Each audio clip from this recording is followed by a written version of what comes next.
He has had a crazy week. He always does. Dan Smith from Vail Mountain Rescue is here this morning. Dan, thank you so much for coming in. It's this season of the year, it's always a crazy week. We had 5 missions, 2 skier snowboarders, and 3 snow machines. Wow. The real interesting one is we had a fella who was in Abrahams, which is one of the East Vail chutes. And Ski Patrol had worked him for quite a while. And we talked with them, they talked with us, decided it was too dangerous to ski after him. Tried to get civilian aircraft, not available, so we got a Black Hawk from the National Guard. And we're getting this at last light. And we've talked to this guy, and he's sitting in the center of an open space so we can see him. Hawk gets on scene. Just before Hawk gets on scene, he boogies into the woods. A couple of patrollers were way up above him where it was safe and glassed him and could see him. He went in the woods. And eventually he came out on the tele line down at the water tank, and Vail Security picked him up. Well, that's a $6 million aircraft. Cost about $5,000 an hour to run.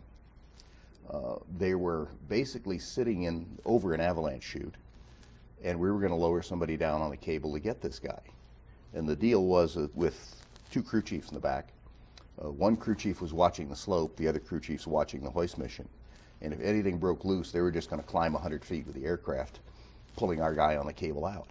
And if the other kid was hooked to him, that's fine. And if he wasn't hooked to him, well, that's what happens.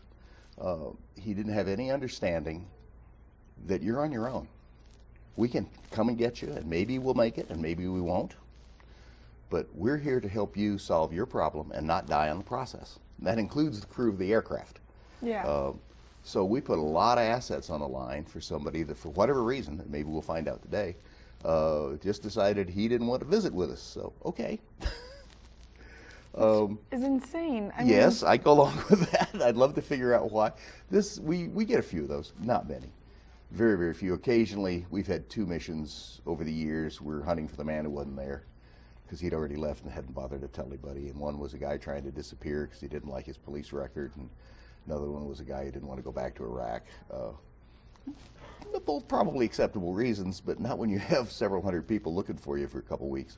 Yeah. That gets a bit excessive. So mostly we find people that are just gotten over their heads or gotten in trouble or gotten hurt, and we can get them out. But every now and then you get one of these memorable ones, which just, we're gonna do a little check in here to see what happens. But that's not what you should do. If you're talking to us and we're coming to rescue you, don't go hide in the woods.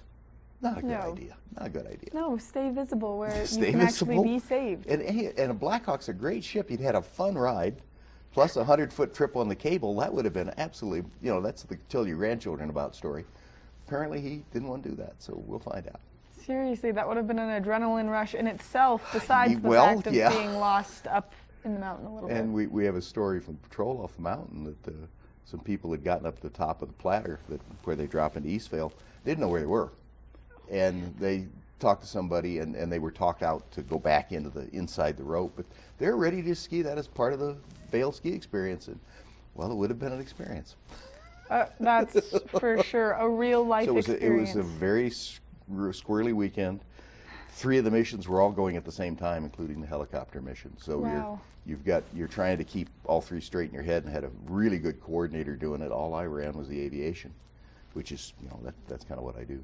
I mean, that in itself is a big job, though. Oh yeah, but really good people coming out, and we had like 12 people on those 3 missions. Wow. Dan, we've got a second interview spot coming up in just a minute, and we're going to be talking a little bit about how to know where you are up on the mountain and how to stay safe. So we're going to be doing some GPS talk, so make sure that you stay tuned. But right now we're going to take a look at that weather forecast.